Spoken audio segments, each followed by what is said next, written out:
हाव भाव देखिए, लग रहा है कि शाहजहां बिल्कुल शहंशाह की तरह चल रहे हैं। लग रहा है कि पुलिस उनके इशारों पर नाच रही है। ऐसी क्या मजबूरी है ममता बनर्जी की? शर्म आती है मुझे कि ममता बनर्जी जो हैं एक महिला हैं। शेख शाहजहां को 55 दिन के बाद एक सेफ हाउस में रखकर पूरी तरह से संरक्षण देकर आखिरकार ममता जी ने कलकत्ता हाईकोर्ट के फटकार लगाने के बाद और इतने प्रयास और इतनी कोशिशों के बाद अब उस गुंडे और मुजरिम को आखिरकार एक मांडावली के तहत, एक समझौते के तहत झूठ मूठ उसको अपने ही पुलिस से गिरफ्तार कराया है ताकि उसको ईडी और सीबीआई के संगीन इल्ज़ामों से बचाया जा सके। और क्यों बचाया जा सके? क्योंकि पूरी तरह से संलिप्त जो पार्टी है टीएमसी, उसके तार कहीं ना दिख जाएं जुड़े हुए, और इसीलिए उसको बचाने के लिए पहले तो बचाया गया 55 दिन। अब जो गिरफ्तारी का जो वारंट आया है, इसमें आप देखिए कि महिलाओं के खिलाफ कोई भी मामला, चाहे वो बदमाशी का हो, बदसलूकी का हो, बलात्कार का हो या ज़मीन झपटने का हो, कोई भी मामले का जिक्र नहीं है।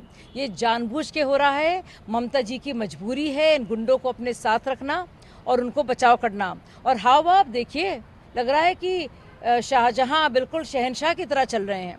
लग रहा है कि पुलिस उनके इशारों पर नाच रही है।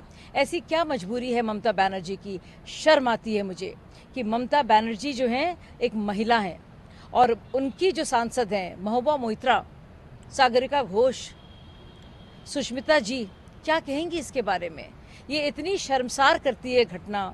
इतनी ढेर सारी हमारी बहनें, उनके साथ जो बदतमीज़ी बदसलूकी हुई है और उनके रोने चीखने और गुहार लगाने के बावजूद भी उनके जुर्म का संज्ञान नहीं लिया गया है गिरफ्तारी वारंट में। ये कैसा न्याय है?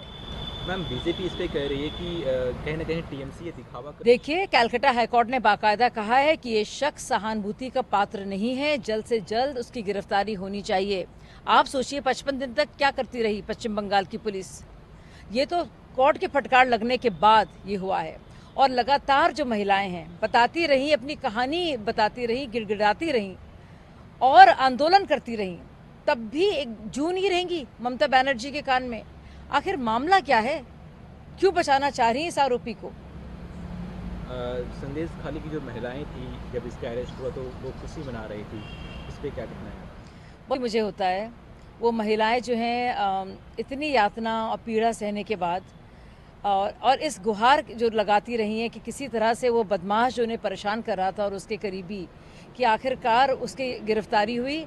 और इतना कहने के बाद और अब वो खुशी मना रही हैं क्योंकि वो सोच रही हैं कि अब उन्हें कम से कम वो सुरक्षित महसूस करेंगी।